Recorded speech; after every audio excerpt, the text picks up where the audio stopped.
continuidade, agora eu vou iniciar com vocês os órgãos da via aérea inferior. Vocês concordam? Anteriormente a gente estudou a narina, né? Estudamos aí a faringe, a laringe e agora a gente vai conhecer as características da traqueia. Então, a partir daqui, vias aéreas inferiores, tá, pessoal? Não se esqueçam disso, essa divisão do que é superior e o que é inferior. Então, tá aqui a região da traqueia. Ela é formada por anéis também, que são cartilaginosos, então percebam, né, que nessa estrutura aí do nosso sistema respiratório, a gente tem falado muito, né, de regiões que são recobertas aí por cartilagem, tá? Tem uma presença aí de epitélio ciliado com glândulas que produzem muco.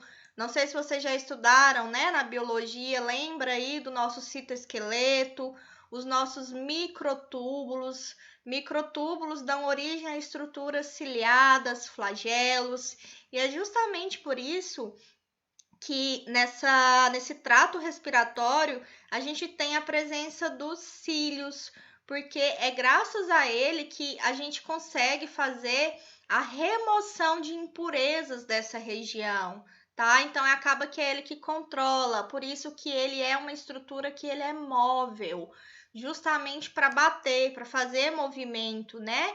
E expelir impurezas, expelir ali, né? Remover impurezas que não fazem parte ali do mecanismo basal e daquilo que é satisfatório para o funcionamento do nosso sistema. Então, as impurezas se aderem ao muco e aos cílios, vai se aderir ao muco, e são esses cílios que vão remover o muco com as impurezas em direção à nossa faringe. Então, entendeu? As impurezas, elas se aderem ao muco e os cílios, eles vão começar a se movimentar justamente para remover essas impurezas, certo? Então, manda em direção à faringe e da laringe o ar passa para a traqueia, que se bifurca na estrutura que são os nossos brônquios. Então, verifiquem aqui comigo, ó. Traqueia bifurcou, a gente tem a estrutura dos brônquios. Então, tá aqui um exemplo de cílio e o muco da traqueia, certinho? O que mais de característica? Estende, né, da região da laringe, que é estende, certo? E ao se bifurcar, dá origem aos brônquios principais. Então, forma aí anéis, que são anéis de cartilagem, e eles se completam de forma posterior pelo músculo traqueal. Não vou cobrar essa parte de músculo, tá bom? E os anéis são ligados entre si por ligamentos que são chamados de ligamentos anulares. Por que então, professora, que nessa estrutura tem cartilagem e tem tecido elástico? Tem um porquê. A cartilagem ela é importante na traqueia, pessoal, porque é justamente através dela que a gente fornece ali uma rigidez e acaba impedindo que a traqueia se colapsa, tá bom? Então, a cartilagem, ela proporciona rigidez e impede que a traqueia colapse. Já o tecido elástico, ele permite uma flexibilidade e uma mobilidade dessa região. Tudo bem? Ela desce anterior ao esôfago. O esôfago a gente ainda vai estudar lá no sistema digestório, não se preocupa. E ela acaba penetrando no nosso mediastino, certo? Vocês vão conhecer o mediastino já já também. Essa traqueia, como vocês já ouviram, ela vai se bifurcar e vai dar origem aqui aos nossos brônquios principais. Então, traqueia, carina, bifurca e dá origem aos brônquios principais, direita e esquerda. E olha que interessante. Aqui na traqueia, nós já estamos falando de nível de vértebra torácica. Lembra que mais superiormente a gente estava falando de origem de vértebra cervical? Aqui já estamos falando de vértebra torácica, tá? Isso é importante. E a carina é a estrutura, tá? É uma crista interna de divisão da traqueia. E essa carina, ela é a projeção, pessoal, da última cartilagem traqueal. Então, onde que eu sei que é a carina? Na última cartilagem traqueal. A última cartilagem traqueal, ela dá origem à carina, certinho? Então, essas são as características básicas, mais uma vez, para vocês visualizarem os anéis de cartilagem, a bifurcação, se bifurcando aí nos nossos brônquios principais. Aqui tem esse anel, né, de forma individual, para vocês visualizarem como que é essa estrutura. E eu trouxe mais um procedimento que é realizado, né, na nossa prática clínica, que é a traqueostomia. Quem conhece? A traqueostomia é também um procedimento realizado aí para manter uma via aérea de forma artificial no paciente que necessite, né? Devido aí condições que são várias. Então, o paciente que ele já está num tempo de permanência, que ele é alto dentro da UTI, ele tem indicação. Os estudos não colocam certamente com quantos dias de tubo você já tem que evoluir para a traqueostomia. Isso diverge bastante. Então, algumas instituições deixam o paciente com o tubo é o tubo da boca, tá? O paciente foi entubado na boca. Então, tem unidades que deixa 10 dias, tem unidades que deixa 8, isso é protocolo interno. Então, o paciente ficou 10 dias, não evoluiu para o desmame ventilatório, que é a retirada da ventilação mecânica, se indica fazer essa traqueostomia, tá?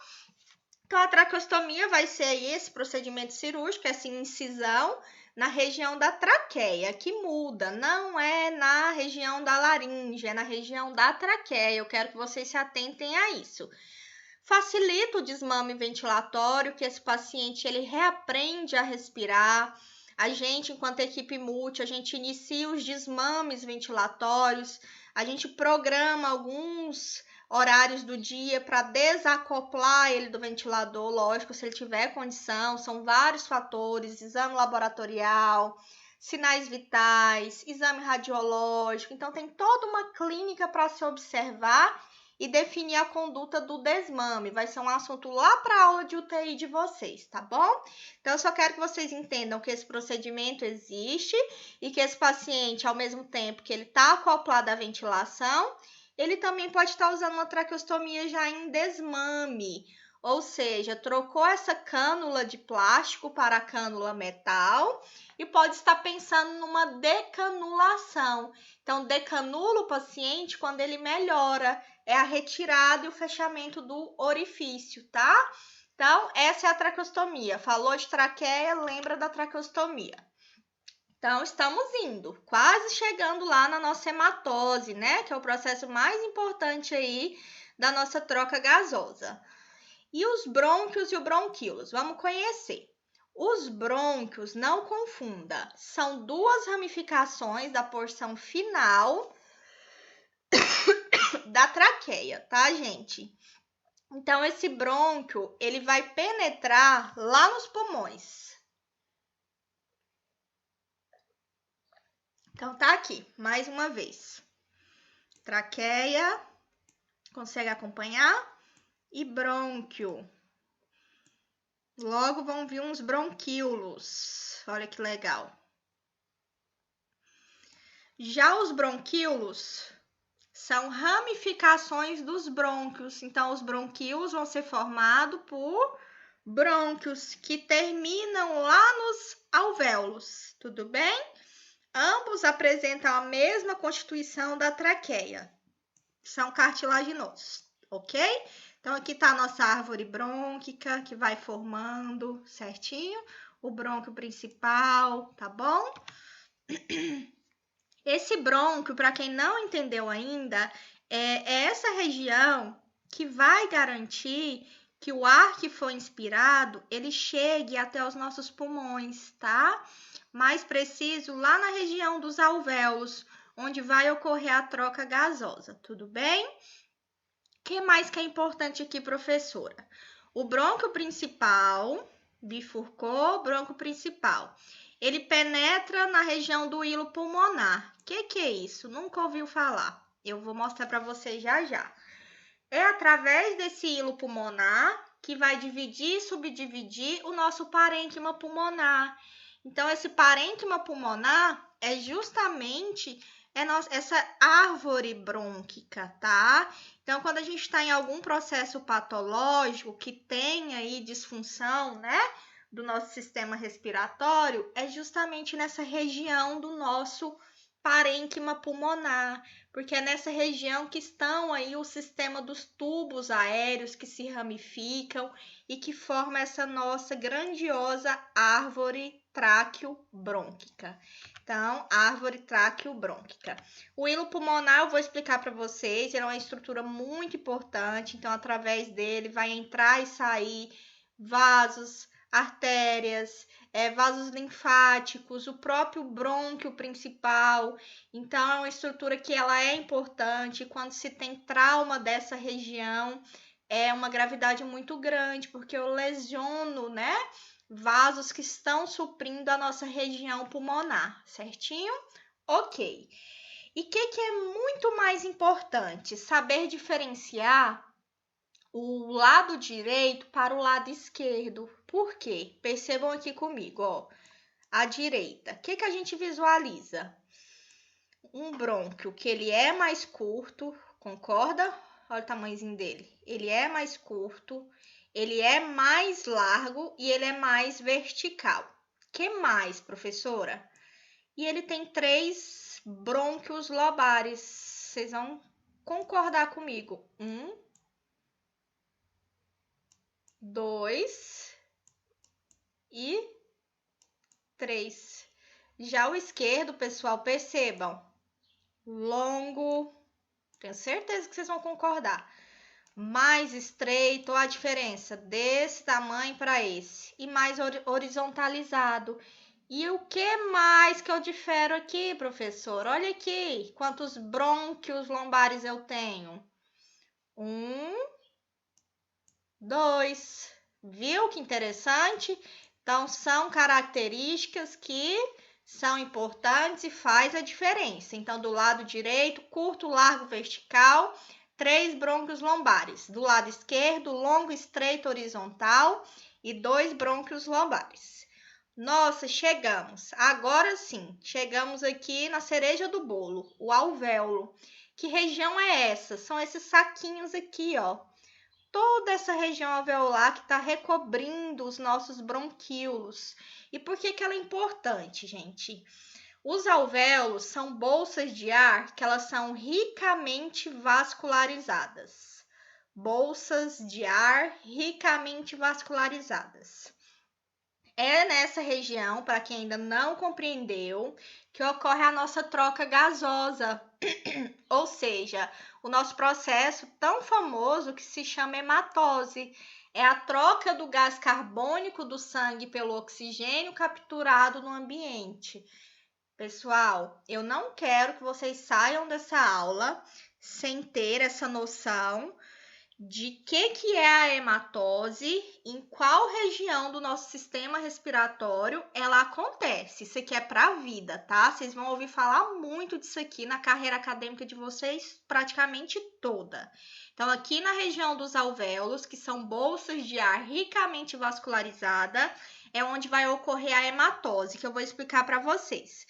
Mas já percebam que o sangue com gás carbônico está chegando aqui pela a veia em azul, e o sangue com oxigênio é o sangue que está nas artérias. Então, vocês estão vendo que a gente tem muito mais artéria do que veia.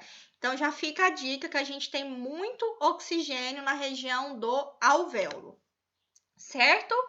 Então, aqui tem uma explicação do que é a hematose. Eu vou ler e depois eu volto explicando para quem não entendeu. O oxigênio que entra no sangue, ele se combina com a hemoglobina, que é uma proteína, né, presente nas hemácias ou aí os nossos glóbulos vermelhos. Já não sei se vocês já estudaram tecido sanguíneo na histologia. Lá na região do tecido, a oxihemoglobina, ela vai perder o oxigênio que sai do sangue e entra na célula. Dessa forma, o gás carbônico sai da célula e passa para o sangue. Não entendi. Explica, professora. Eu preciso compreender isso aqui porque a senhora falou que é importante. Então, vamos lá. A hematose, pessoal, é um fenômeno da respiração pulmonar. Isso vocês já sabem. Ela ocorre no interior dos alvéolos pulmonares e consiste na troca do sangue venoso, em azul, que é um sangue que ele está rico em CO2, certo? Em sangue arterial. O arterial está em vermelho. E olha a diferença, o arterial está rico em quê? O2, vocês já sabem disso, certo? Então, como eu acabei de falar para vocês, falei a dica, nos alvéolos pulmonares, a concentração de oxigênio ela é bem maior do que a encontrada nos capilares, né? Então, o oxigênio presente aqui nos alvéolos pulmonares, ele passa para os capilares através da difusão, a difusão simples. Quem se lembra lá do transporte de membrana, né? A gente tem a difusão simples, a difusão facilitada, o transporte ativo, né? O transporte passivo. Então, aqui a gente vai fazer uma difusão simples, porque se eu falei para vocês que nessa região aqui dos alvéolos ela é rica em oxigênio, eu estou indo do mais para o menos. O meu gradiente de concentração ele é maior, tá? Então, por isso que a gente vai aí por um processo de difusão simples e não facilitada, tá joia? Então, após a passagem aí para os capilares sanguíneos, vai penetrar nas hemácias, ok? Então, penetrou nas hemácias, vai se combinar com a nossa hemoglobina. Para quem não sabe, a hemoglobina ela tem capacidade de se combinar aí com 4 moléculas de oxigênio. Então, ela ficou super carregada, certo? Então, a partir do momento que essa hemoglobina ela se capacita com essas 4 moléculas de oxigênio, ela vai formar a oxihemoglobina. E quem que é ela? Olha ela aqui. A oxihemoglobina é o transportador, é na forma de oxihemoglobina que o oxigênio ele é transportado para todas as partes do corpo, tá, gente? Então, foi transportado para as partes do corpo. Esse O2, ele já vai se dissociar, vai separar dessa oxihemoglobina e vai se espalhar pelo citoplasma da célula. Então, quando ele se espalha, a nossa organela, a mitocôndria, vai utilizar esse oxigênio lá no processo da respiração celular. Então, se vocês não estudaram ainda a respiração celular na bioquímica, vocês estudem, tá? É algo que também é importante, vocês têm que saber o processo, por que que a gente faz respiração celular no nosso corpo. Já falei para vocês.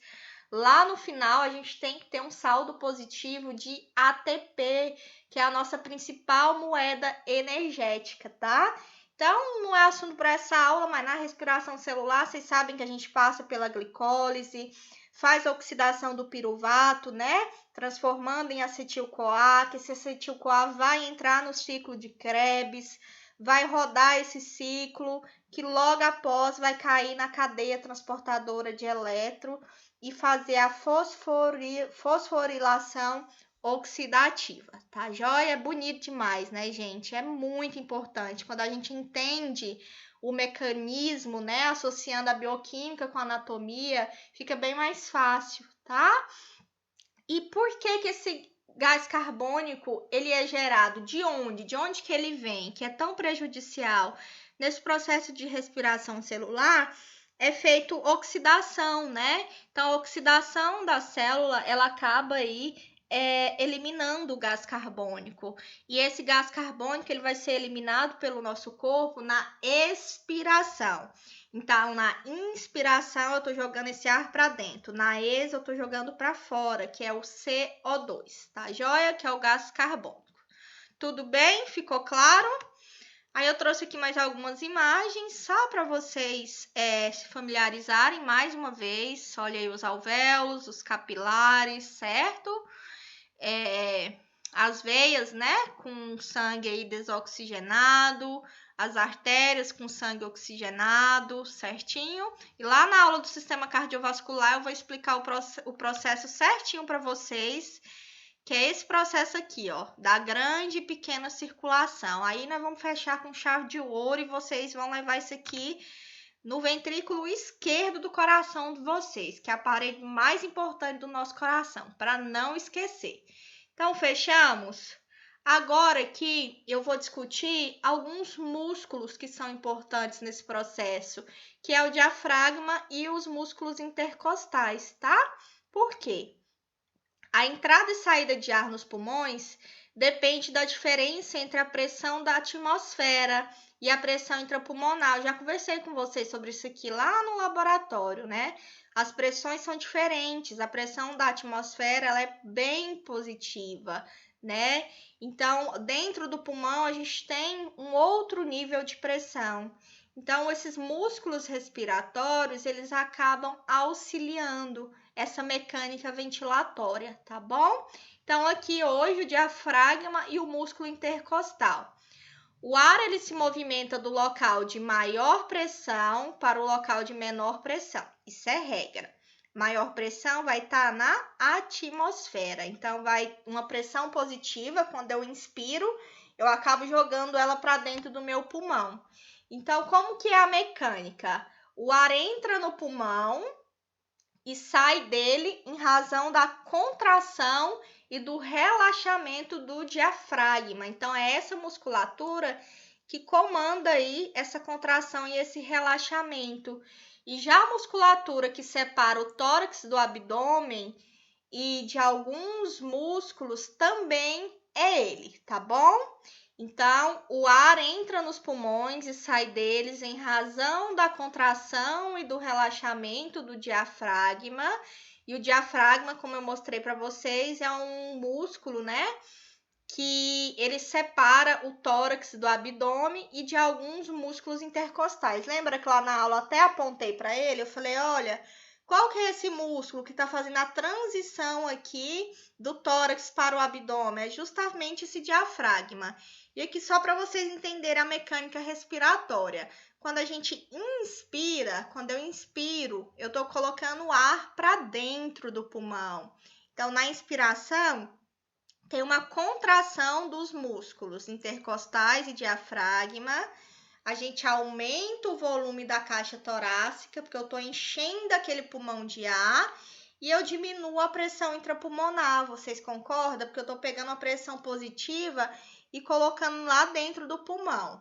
Então, na inspiração, a gente faz contração do diafragma e do intercostal. Aumenta o volume da caixa torácica e diminui a pressão intrapulmonar. Ou seja, o ar entrou.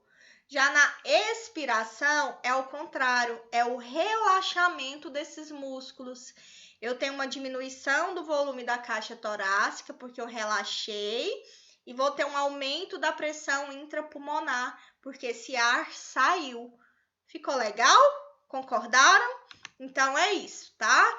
Então, vou contrair na inspiração, vou expandir essa caixa torácica, tá bom?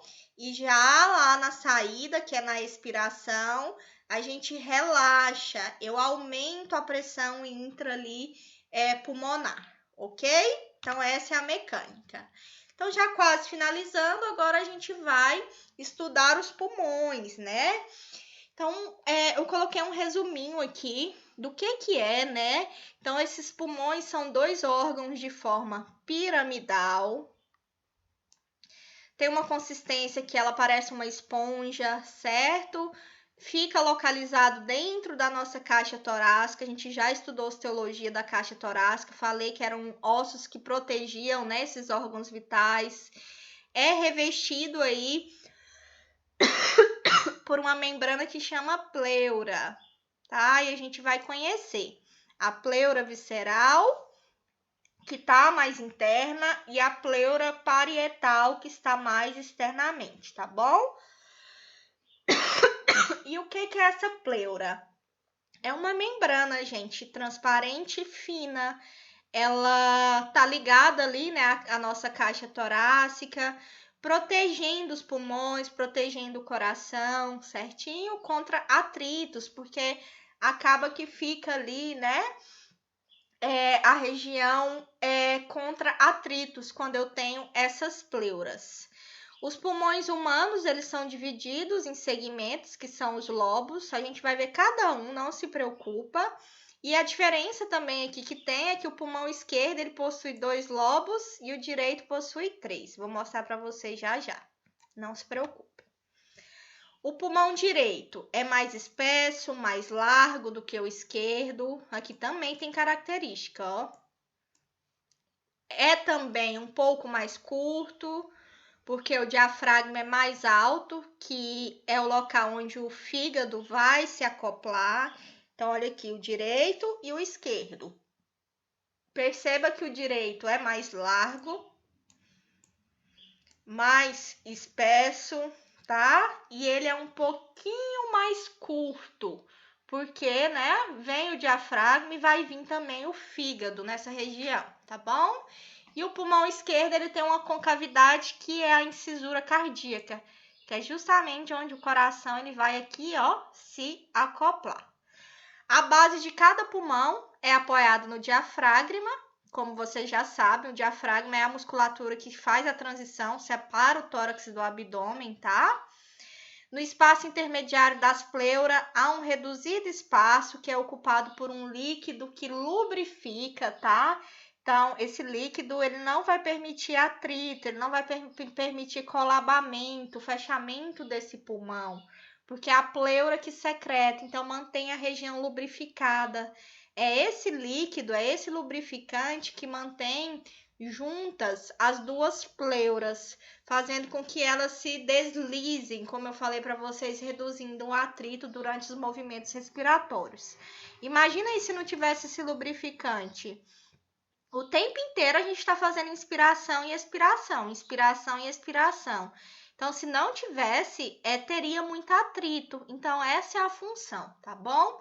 Então, tem um pulmão saudável, tem um pulmão aqui que não está saudável, provavelmente alguém que fumou aí por muito tempo, tá bom? Então, tem as principais características que a gente consegue visualizar. Aqui também, só para título de conhecimento.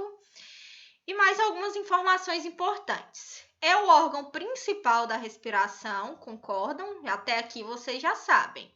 Captam o oxigênio inalado do ar atmosférico e eliminam o CO2. Vocês já aprenderam isso também. Na inspiração, eu vou mandar o O2 inalado do ar e na expiração, eu vou mandar para fora o CO2, que é o gás carbônico. Entre os dois, pessoal, na região mediana tem o nosso mediastino, tá bom? Então, é nessa região do mediastino que está localizado o coração, grandes vasos, o esôfago, uma parte da traqueia, brônquios principais, nervos e vasos linfáticos.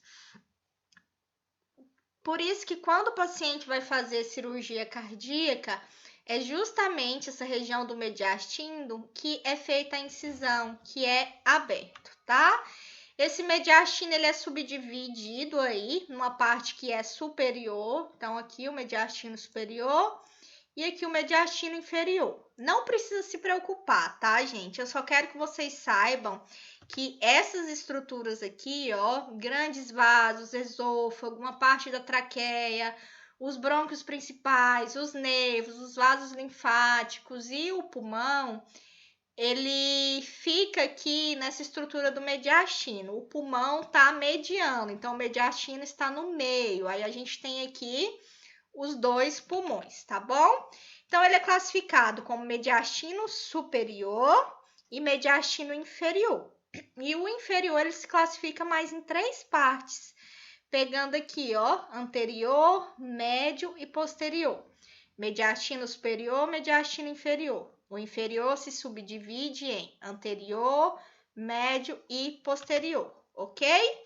Então, como eu falei para vocês, as pleuras elas estão aí, né, justamente para fazer essa lubrificação, para poder proteger este órgão. Então, o saco pleural seroso, ele é formado por duas membranas que são contínuas. Olha ela aqui. Eu tenho a pleura visceral, então víscera, ela está próxima da nossa víscera, que é o pulmão. Então, a pleura que está mais interna, ela faz a cobertura ligada diretamente à víscera.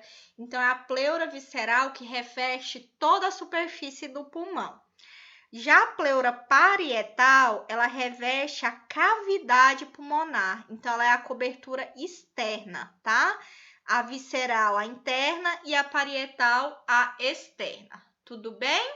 E a cavidade pleural é um espaço virtual que contém uma camada de capilar, né, de líquido, que é o que eu falei para vocês, que não vai permitir aí, né, o desgaste, tá joia?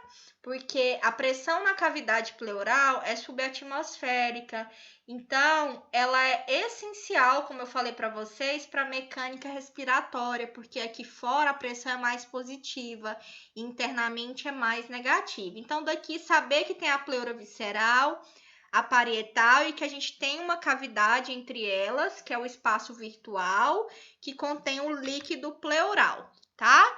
Então, aqui uma visão geral de tudo que a gente já falou, dessa estrutura dos pulmões, tá? Da traqueia, certinho, só para vocês visualizarem. E agora falando, né, mesmo da região do pulmão. O que é essa região, professora? É uma região de órgãos cônicos, ou seja, né, possui um ápice na região mais superior e uma base na sua parte inferior. E é essa base que repousa sobre o diafragma, tá, pessoal? Tem uma face costal do pulmão. Se é face costal, vocês vão lembrar de quem? Das costelas, que é uma face que ela é grande, que ela é lisa e que ela é côncava. Por quê? É a parte costal da pleura que separa as costelas. Então, por isso que ela é grande, lisa e côncava. Então, face costal do pulmão, face diafragmática, que é côncava e forma a base do pulmão e vai se apoiar aqui na cúpula diafragmática, e a face mediastinal, que é essa fase aqui, ó, média do pulmão, que está totalmente relacionada com o mediastino, certo? Nesse mediastino vai ter aí o nosso pericárdio, o coração, o hilo, que é um assunto para a nossa próxima aula, certinho? Então vamos lá. Qual que é a estrutura do pulmão direito? O pulmão direito ele também tem suas características. Ele é mais pesado, ele é mais curto e é mais largo. Então, pesado, curto e largo. Ele possui 3 lobos. Isso aqui é característica só do direito. Então, vocês têm que pegar, porque o esquerdo só tem 2. Então, eu tenho o lobo superior, o lobo médio e o lobo inferior. Lobo superior, médio e inferior. E possui fissuras oblíquas e fissuras horizontais. Então, característica do pulmão direito, que não tem no esquerdo, são esses lobos, que no esquerdo são só 2, tá? E olha aqui a estrutura importantíssima que eu cheguei nela, que eu falei que eu ia falar para vocês ainda. O hilo, deixa eu ver se ele tá aqui, já eu falo. Então, esse aqui é o hilo pulmonar, já eu vou falar dele. Só observa que a gente tem ele no pulmão direito e no pulmão esquerdo. Já aqui no esquerdo, perceba a diferença.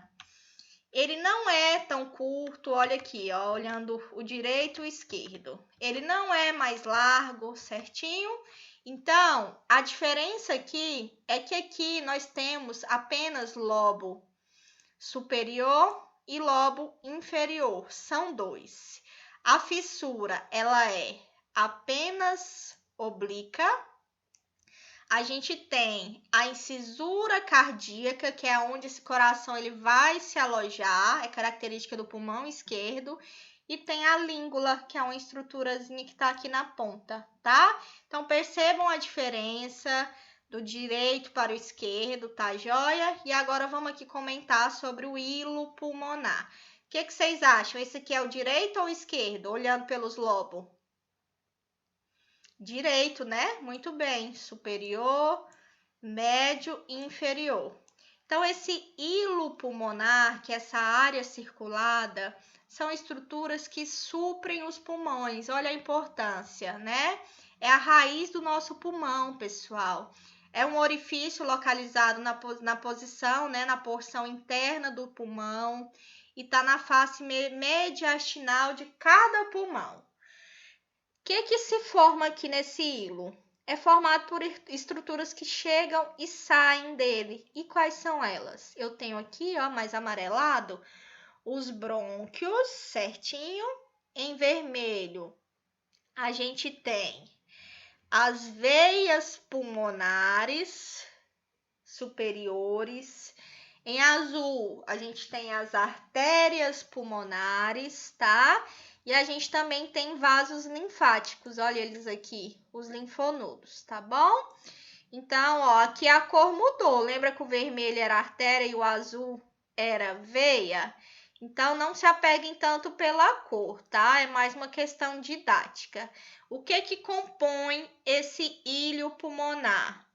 Artéria, veia pulmonar, os brônquios principais e vasos linfáticos. Então, é uma estrutura que supre os pulmões. É formado por estruturas que chegam e saem dessa região. Então, tá aqui, tirem print. Olha o direito, 3 lobos, o esquerdo apenas 2, tá? Olha aqui as fissuras também existentes, mais uma figura legal para vocês printarem. E para recordar, já chegando ao final, a gente falou de pleura, falamos de cavidade pleural, falamos de pulmões, hilo pulmonar e mediastino. Aqui só para vocês conhecerem algumas doenças associadas ao sistema respiratório, tá? O efizema pulmonar é constituído aí, né, da DPOC, que é a doença pulmonar obstrutiva crônica. O que acontece no efizema? Perde a elasticidade do tecido pulmonar devido à excessiva dilatação e destruição dos alvéolos. Então, o tabagismo, ele destrói os alvéolos. Então, veja o quanto é importante, porque é lá no alvéolo que é realizada a nossa troca gasosa, concordam? Vocês já sabem. Então, o efizema pulmonar é a condição que o paciente perde a elasticidade do tecido pulmonar. O cigarro ele vai destruir os cílios, vai destruir células que são encarregadas da limpeza do sistema respiratório, e isso vai provocar múltiplas inflamações dos brônquios e bronquíolos, tá? Pode ocorrer também uma destruição progressiva dos alvéolos, que é uma doença, né, conhecida aí como efizema. E lembra que na fumaça do cigarro há o monóxido de carbono, um gás que é bastante tóxico, que pode causar sérios problemas no organismo. Então, aqui eu trouxe um alvéolo normal e um alvéolo com efizema. Percebam a diferença, ó, perdeu as divisões, não tem mais elasticidade nesse tecido pulmonar, tá bom? A asma é uma doença inflamatória crônica também das vias aéreas. Ela provoca aí uma redução da obstrução, né, do fluxo do ar, ou seja, ela obstrui ali, faz um estreitamento da via aérea por uma hiperprodução de muco, certo? Um edema da mucosa brônquica. Então, na asma se tem uma obstrução do fluxo de ar. O edema pulmonar é o acúmulo de líquido nos pulmões que leva à insuficiência respiratória. A bronquite é a inflamação it. It vem de inflamação, tá? Então, bronquite é a inflamação dos brônquios, das vias respiratórias, que pode estar associada à infecção viral ou bacteriana, evoluindo aí para uma pneumonia, tá? Então, essa aqui é a foto de um pulmão e de que forma vocês devem avaliar no raio-x. Porque a intenção é essa, você ser um enfermeiro com embasamento. Então, você tem que pegar o raio-x, você tem que avaliar, saber identificar o posicionamento da sonda, saber identificar quando se tem uma pneumonia, saber identificar se tem secreção ali naquela região, se tem atelectasia, mas isso vai ser com o tempo, tá? Mais uma vez, não é nessa aula, mas é essa visão que vocês conseguem verificar no raio-x. Então, você vê a clavícula, a traqueia, a escápula, a costela, o hilo vascular, a cúpula do diafragma, tá? Então tá aqui, é como se fosse um esqueleto para facilitar para vocês. Quando vocês pegarem um raio-x, vocês vão lembrar de mim. Ó, essa região é o manúbrio, aqui é a veia cava superior, aqui é o brônquio direito. Então dá uma pausa e verifiquem, tá? Trouxe uma imagem de um paciente com pneumonia, né? A pneumonia é uma inflamação aí que acomete os pulmões, atinge principalmente as regiões dos bronquíolos e regiões mais internas, dos interstícios. Pode ser causada por agente tanto infeccioso, né? Como bactérias, vírus, inclusive o coronavírus, tá? Então, a gente tem vários tipos de pneumonia: bacteriana, a fúngica, a viral, a pneumonia química por exposição a produtos químicos, a pneumonia nasocomial, que é aquela que o paciente adquire no ambiente hospitalar, pelas estruturas, não diretamente ali, né? Pela origem, pela via aérea, a pneumonia aspirativa, que é aquela que a gente já conversou sobre a dieta. Então, toda essa região está inflamada. Então, aqui está instalada a pneumonia. Então, eu vejo um raio-x que ele está mais opaco, que ele tem presença de atelectasia. Atelectasia é quando esse pulmão ele não se expande, ele está colapsado, o tecido pulmonar ele se colapsou, ele perdeu o volume, tá? Então, tem uma elevação de cúpula. Cada caso é um caso e vocês vão aprender isso na prática, tá joia? Então, observem, ó, totalmente opaco, tem comprometimento certinho, tem uma elevação. Então, são coisas que vocês vão identificar no dia a dia, mas já é bom ir observando, tá bom? Aqui eu trouxe duas tomografias de paciente com Covid. Vocês observam, né? O famoso sinal de vidro fosco, é exatamente aqui essas manchas que vão tomando conta desse parênquima aí pulmonar. Por isso que fala, esse paciente tem 80% de comprometimento. É justamente essa visualização de comprometimento de parênquima pulmonar. Então, olha aqui, ó. Um pulmão recuperado, olha a diferença, e um pulmão doente. Vocês estão vendo que toda essa área ela tá comprometida? Então a expansão aqui tá mínima, pessoal. Então é por isso que fibrosa, fica resistente, não consegue fazer ali aquela troca, diminui a complacência e é por isso que esse paciente fica grave. O pneumotórax a gente já estudou também, né? É quando se tem ali a entrada de ar na região. Então, observem esse pulmão direito totalmente diminuído, porque tem presença de ar. Então, ele não está se expandindo, a diferença do direito para o esquerdo. E quando a gente tem um pneumotórax, a gente tem um desvio da traqueia. No raio-x, a gente consegue visualizar um desvio da traqueia contralateral. Então, se é à direita, essa traqueia vai desviar para a esquerda. Então, é um sinal que você consegue visualizar no raio-x. É muito bom, gente, quando você tem teoria, quando vocês têm embasamento, vocês conseguem, ó, dar show lá no plantão de vocês. Então, estudem, tomem gosto, busquem, vão buscar além só da prática, vão buscar teoria para vocês poderem associar, tá? Então, aqui a gente tem um raio-x de um pneumotórax, a gente percebe, né, que está totalmente opaco, presença de atelectasia. Então, é um raio-x que esse pulmão ele não está sendo totalmente ali expandido, justamente por essa presença aí do pneumotórax. E o hemotórax, a diferença é que ao invés de ar, é líquido. Então, toda a região comprometida por hemotórax, tá bom? Olha aqui, não tem não, pulmão esquerdo. Olha aqui, pessoal. Meu Deus, coitado desse cara ou dessa mulher. Certinho? Ufa! Nossa, eu passaria aqui um dia falando para vocês, porque é muito bom mesmo. Sexta-feira eu volto aí com o sistema cardiovascular e até a próxima aula. Tchau, tchau.